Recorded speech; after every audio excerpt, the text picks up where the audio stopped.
ज्ञान गुण सागर जय कपीस तिहु लोक उजागर राम दूत अतुलित बल धामा अंजनी पुत्र पवन सुत नामा।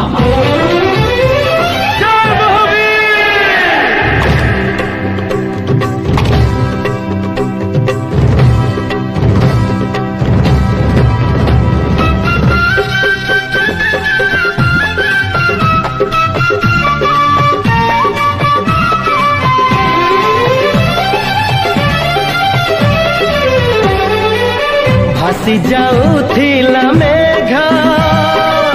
जहाँ नथिला दिगा किए से काला की जोगा बदलाई देला भाग्य पवन बहिला बिजुली नचिला मेघरे बाजिला मेघ धम धम धम धम झिप झिप झम झम झिप झिप झम झम मेघाएला झम झम झम झम झिप झिप झम झम झिप झिप झम झम मेघाएला झम झम झम झम।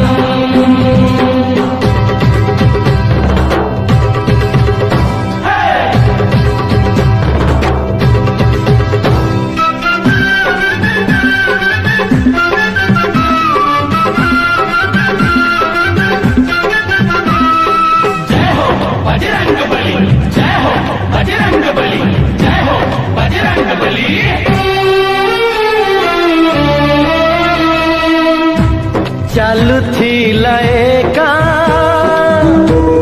एकेला बाटोई आगरे नथिले